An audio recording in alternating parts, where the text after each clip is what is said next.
Hello everyone, आप सभी का हमारे चैनल पर स्वागत है। आज के वीडियो में हम क्लास 11th की मैथमेटिक्स शुरू कर रहे हैं हिंदी मीडियम के लिए। तो देखिए, चैप्टर्स के नाम हैं। जो सबसे पहला चैप्टर समुच्चय है। सारे टॉपिक कवर करना है और सारा कंसेप्ट डिटेल वाइज समझाएंगे और टॉपिक वाइज ही चलेंगे। तो सबसे पहला चैप्टर्स का जो नाम है वो समुच्चय है। समुच्चय के सारे टॉपिक को हम अच्छे से क्लियर करेंगे।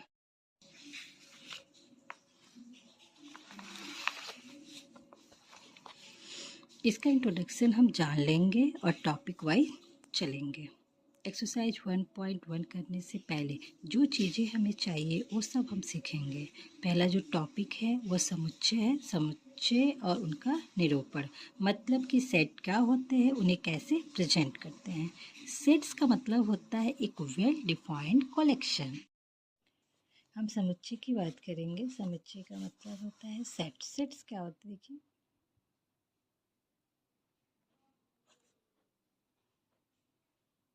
जो सेट्स होते हैं इसका मतलब यानी शॉर्ट में हम कह सकते हैं क्या कि सुपरिभाषित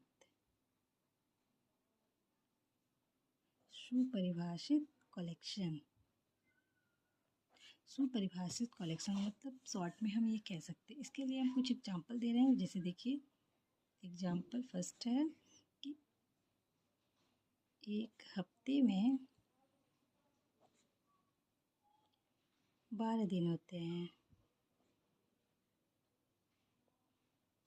और एक और एग्जांपल दे रही हूँ और उसमें बोल रही हूँ कि एक हफ्ते में 7 दिन होते हैं।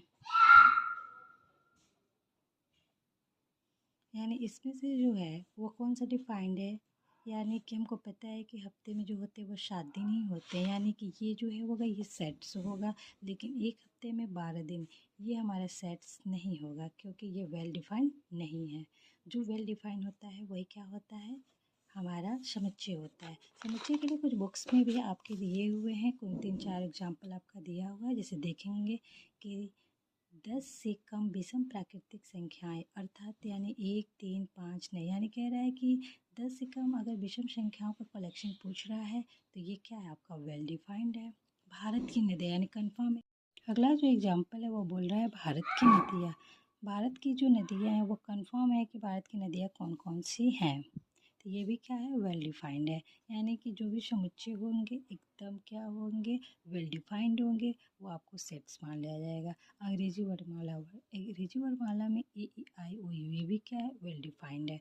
विभिन्न प्रकार के त्रिभुज यानी त्रिभुजों का जो कलेक्शन है, जो भी कलेक्शन है वो सब क्या हो जाते हैं, वो सारे सेट्स हो जाते हैं। ये कुछ हैं आपके समुच्चय, यानी कि सेट्स आप लोग को अच्छे से समझ में आ गया होगा, हम उम्मीद करते हैं। इसके बाद हम बात करेंगे निरूपण की। निरूपण की बात करेंगे। निरूपण होता क्या है, तो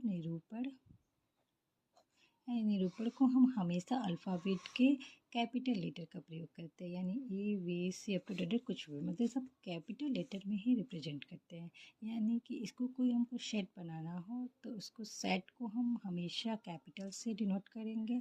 और सेट को जो होगा यानी ब्रैकेट में 1 2 3 4 5 6 7 8 9 10, यानी ये सारे हमारे पदों की संख्या होंगे। इसको हमेशा हम ब्रैकेट में रखते हैं और इसको हमेशा कैपिटल से ही डिनोट करते हैं। यानी हमें निरूपण भी हम उम्मीद करते हैं कि आपको अच्छे से समझ में आ गया होगा। इसके बाद की जितने भी टॉपिक हैं वो हम नेक्स्ट वीडियो में क्लियर करेंगे।